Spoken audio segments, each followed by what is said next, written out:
இது நம்ம லைஃப்ல கிஸ் பட கவினா. ஆமாம் கைஸ், எதையோ சாதிச்ச மாதிரி ராஜநாட போட்டு வந்துட்டு இருக்கான் பார்த்தீங்களா, இவன் தான் அது. அப்படி என்ன பண்ணான்னு பார்க்கலாம் வாங்க. டே 9 ஆஃப் நான் மறுபடியும் புறா வளர்க்க போகிறேன். வீடியோ எண்டில் ஒரு சர்ப்ரைஸ் இருக்குது கைஸ். ஸோ இந்த வீடியோவை ஃபுல்லாக பாருங்கள். இவனுக்கு கிஸ் பட கவின் மாதிரி லவ்வர்ஸை பார்த்தாலே பிடிக்க மாட்டேங்குது கைஸ். நம்ம சாக்லேட்டும் மண்டவல்ல பேரும் ரொமான்ஸ் பண்ணி ப்ரீட் ஆகிற டைமில் போய் கெடுத்து விடுறதே வேலையை வச்சுட்டு சுற்றிட்டு இருக்கான். நல்ல சாவு வருமா, செத்தா குளிப்பாட்ட தண்ணி கிடைக்குமாடா.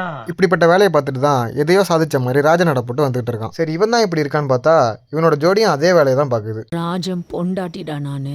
இந்த தடையெல்லாம் தாண்டி நம்ம சாக்லேட் அண்ட் மண்டவல்ல பேர் எப்படி ப்ரீட் ஆனாங்கன்றதை பார்க்கலாம். இதை இப்படியே விட்டா சரி வராதுன்னு நம்ம இந்த பிளாக் அண்ட் ஒயிட் பேரை கூண்டில் அடைச்சு போட்டாச்சு கைஸ். ஒரு வழியாக பல தடையெல்லாம் தாண்டி நம்ம சாக்லேட் அண்ட் மண்டவல்ல பேர் ப்ரீட் ஆகிட்டானுங்க. அப்புறம் வீடியோ எண்டில் ஒரு சர்ப்ரைஸ் இருக்குன்னு சொன்னோம்ல, அது என்னன்னு பார்த்தீங்கன்னா நம்ம போன வீடியோவில் சொன்ன மாதிரியே குச்சி பொறுக்கிட்டு இருந்த 3 பேரில் நம்ம சாக்லேட் அண்ட் மண்டவல்ல பேர் ஒரு எக்கு லே பண்ணிட்டானுங்க கைஸ். உங்கள் லைஃப்லையும் இப்படி ஒரு புறா இருக்குன்னா கமெண்ட்டில் சொல்லிட்டு போயிடுங்க. ஸோ இது மாதிரி வீடியோஸ் நீங்கள் தொடர்ந்து பார்க்கணுன்னா நம்ம சேனலை சப்ஸ்கிரைப் பண்ணிக்கோங்க அண்ட் இன்ஸ்டாகிராமில் ஃபாலோ பண்ணிக்கோங்க.